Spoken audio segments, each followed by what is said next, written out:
Welcome to Partners in Ovation, where we connect with our many partners both within and outside our community.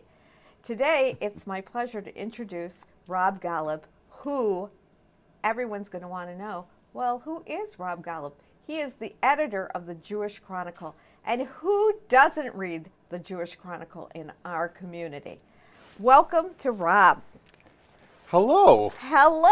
I am so happy to have you here. I know that you took the job in 2015, and I want to know a little bit, Rob, about the journey. How did you get here, and what is it like to be you, a day of the editor at the Jewish Chronicle? Because I'm telling you, without the Chronicle, I don't know what's going on. Well, that's a wonderful introduction, Trish. Thank you very much. Where to start? I'll start with how I started. I got into journalism many years ago and loved it, and was not working in Jewish journalism. I was working in secular journalism. I was a reporter for different newspapers. I was a reporter for a daily newspaper.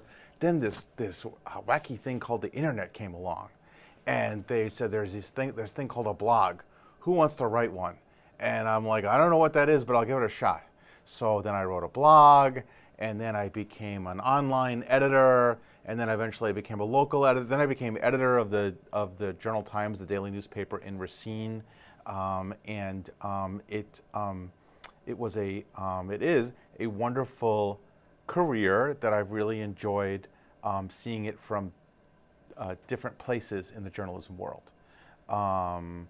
And then in 2015, I did transition to this role. I had missed being on the ground and talking to people, interviewing people, getting to know people one-on-one, writing. You know, I had sort of gone up a couple levels to the point where I was going in meetings and having important thoughts, and I missed. I love that. Yeah, I missed being doing the craft, and the Chronicle was a wonderful opportunity to do the craft and to serve the Jewish people, to make my grandmother happy, and it's been wonderful, and it's been an opportunity to apply everything I learned in the secular journalism world to a Jewish newspaper and to serve the local Jewish people to the best of my ability with whatever skill set I picked up. So what is it like every day? Like, where are you getting your information? How are you doing this? And what is it like on a daily level of running a newspaper? I need to be a jack of all trades because I am our only full-time editorial employee. We have someone who sells ads, and we have someone who does design,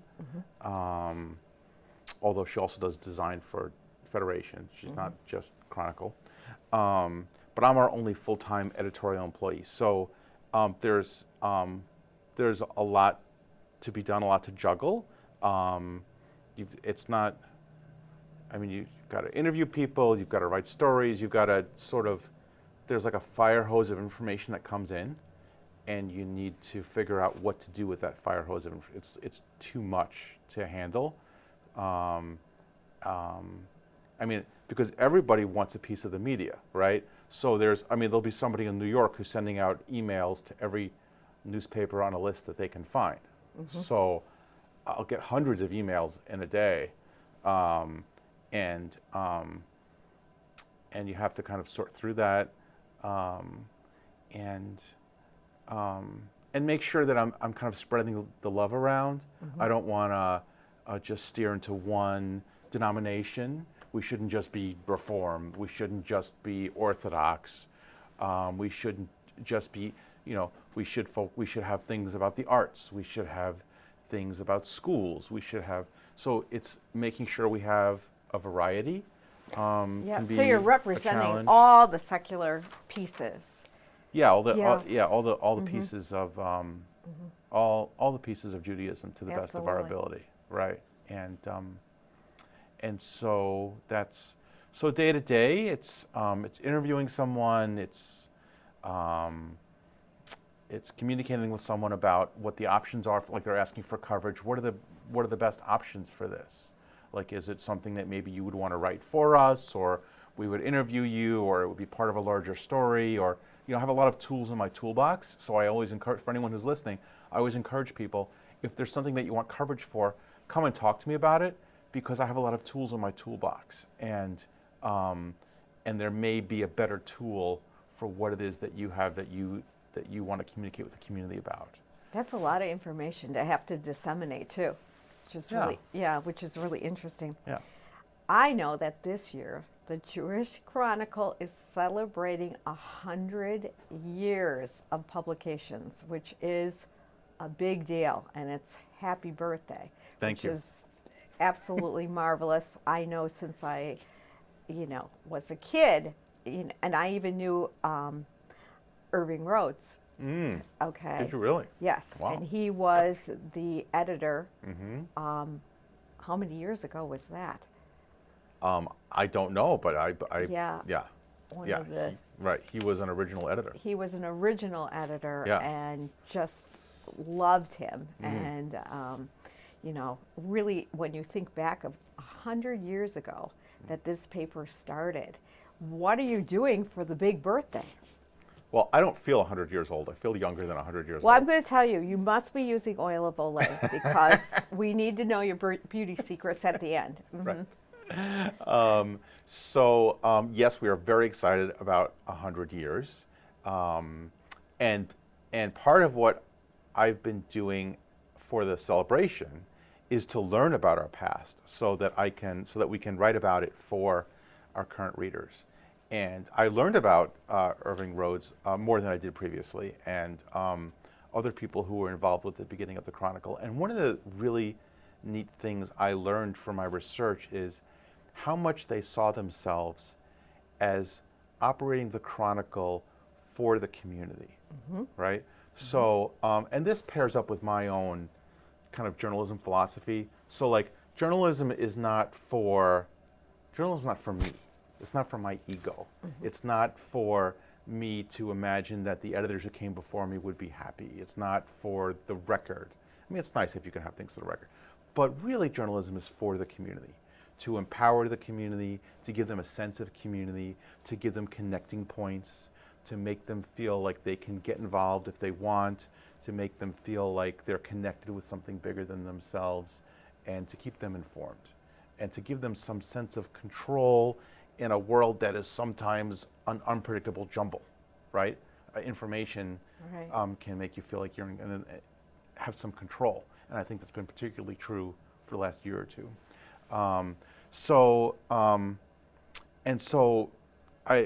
It was really nice to see that philosophy in the past, that the Chronicle is for the community, because that's what I believe, and it just sort of redoubled it for me.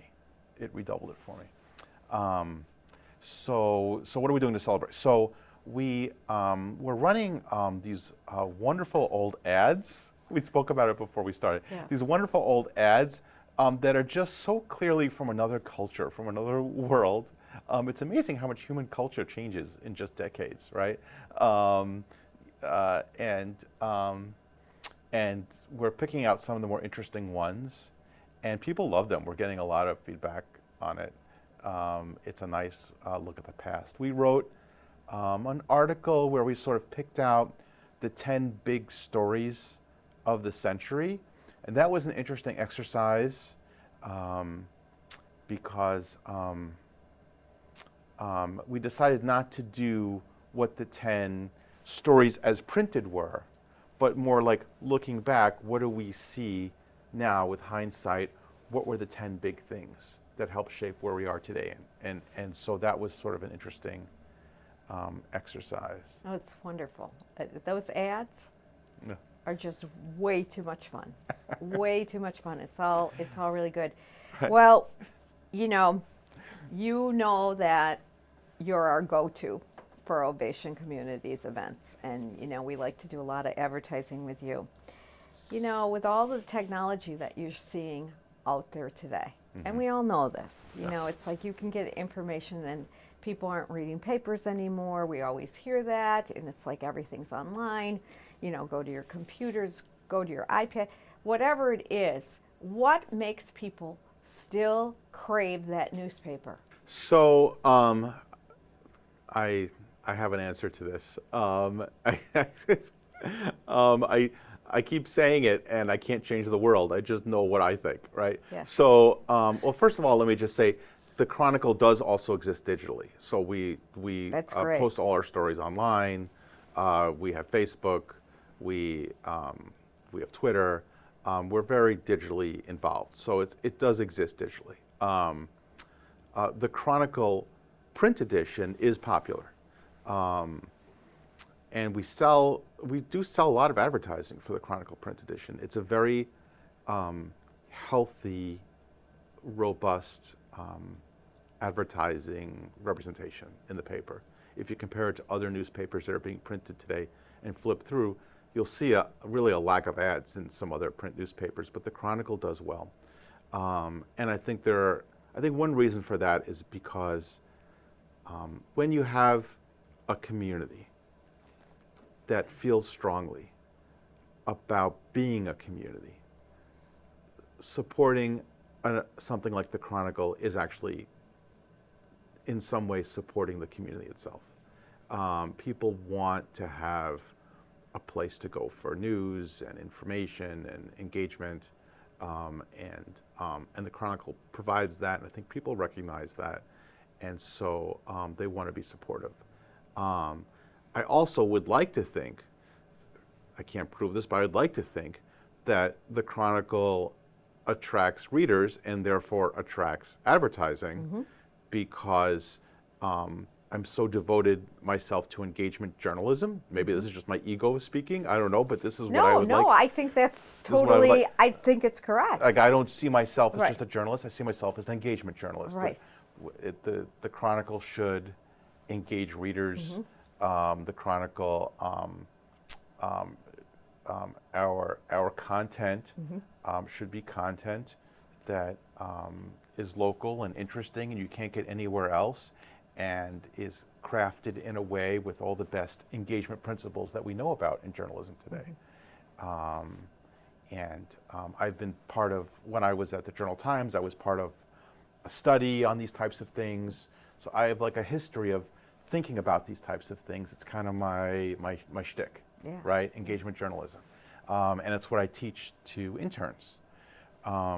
So I'd like to think that is part of it, but I can't prove it, but that would be nice. I'll pretend it's true. No, it's great. You know, one of the things about having a paper, Yeah. and this is going to date me, and I know that, and I like to think I'm a progressive thinker, but I still like a newspaper in front of me. I love that Chronicle. I like to sit down with my cup of coffee, page through that, look at all the advertisements, look at what's going on, what is Ovation Communities doing, that the whole community as a whole. And it's just, it's beautiful. For me, I don't get a thrill of it as much as doing that digitally, and it's just great to see something like that really, really exist. You're leading me to one more thing I want to make sure I mention, which is there is this idea that young people can't connect with print. And I just personally don't believe that. And I have some reasons why. So for one thing, if we go to Barnes & Noble right now, down the street, and we find the manga section, which is Japanese comic books in print that appeal to people between the ages of 10 and 30. Okay, the manga section is about 3, 4, 5 times the size of the biography section. Okay, and it's all in print. Okay, so I'm not saying that newspapers can ever be restored to their old glory, where you have the young people of today someday growing up and flipping through and reading daily newspapers. Right? That's unrealistic because of you can get news faster on the internet. But there are some instances where print is an appropriate tool. If you send a print booklet to a young person's house, they may flip through it. it's not like they get sick of digital too. They're just people. I know. They're not aliens. And you know what? Exactly. And I feel that way. It's like, people are saying, oh my gosh, kids will never pick up a book. That's so not correct. That's so not correct. There are kids who read print books. There are plenty of kids who read print books, Yeah. and that's really beautiful. Yeah. No, you answered that. Oh, my next question, is about your internship programs and what you do with that. And I know you're very proud of that. So tell us about that. So I started the internship program, 15, 20 years ago, I don't even know anymore, back at the Journal-Times in Racine. And what I saw was that you can go to school and major in journalism or something else and learn a lot, but it's really not the same as coming and working in the real world. It's a different skill set. There's important things you can learn in school, but you really learn a lot on the job. And what happens in those first years can make a difference for your whole career, for everywhere you go. And your first editors, at least in the newspaper business, they become like the angel on your shoulder, And I saw it was a wonderful way to have influence on the future of journalism. I don't have the patience to write a book. I write for a living. I don't want to go home at night and write a book. Yeah, that's a busman's holiday. Right. Absolutely. Yeah. So, and so they've gone on to wonderful things. I mean, I had a former intern who's now a supervisor at Facebook in New York. I have another former intern who is an editor at BuzzFeed in London. Yeah. I mean, there's That's like to go. totally cool. Yeah, I have another one who's, is she a former intern or a former reporter I hired full time? I don't remember. But she's at the Cambodia Times, last I heard. Wow. I mean, because I also hired a bunch of, when I was at the newspaper, I hired a bunch of reporters straight out of college, and it was sort of the same thing. And over the years, I sort of have gotten my program down. I mean, I might call it a program, but it's just Rob, right? But I've gotten my program down to like a science. Yes. Like they just sort of like drop them in. Right. If they're confused about this thing, I'm like, okay, I have this resource. Let me pull out the file, give it to you. This, read this. It's like I know. It's like I know where the holes are. Well, it's a mentorship program. It's a mentorship so program. So you really have developed it. Yeah. And you get better each time around. Yeah, I know. I know. It's and they seem like they get a lot out of it. The one from last summer now is at Moment Magazine as an intern. So what I find I can do sometimes is I can kind of be a rung on the ladder. So like they'll come to me when they're like a freshman or a sophomore. They want to work for a larger journalism organization. Well, if all you do is go to school and maybe write for the school paper, it's hard to then go and like send a resume to like a big newspaper or something, or so it's kind of like I'm like an in-between thing, Right. So and I don't mind being in that role because it's fun. That's great. I like it a lot. No, and it's so gratifying. Yeah. It really is. It's so purposeful. Yeah. That's wonderful. Let me ask you something. I know you mentioned your grandma. Yeah. What was she like? Your boobie. What was she like? I had two grandmas. You had two boobies? I had two boobies. Okay. One boobie was in Whitestone, Queens, and she was president of Whitestone Hadassah. Love the Hadassah ladies. I feel like she built that hospital. I feel like she did, right? Yes, Hadassah, those ladies? Yes, right. Those are go-getters. She was very and ahead of their times. Yes, yes. And then my other grandma did come to America from a village in Europe that got wiped out by the Nazis, and there were family that were left behind.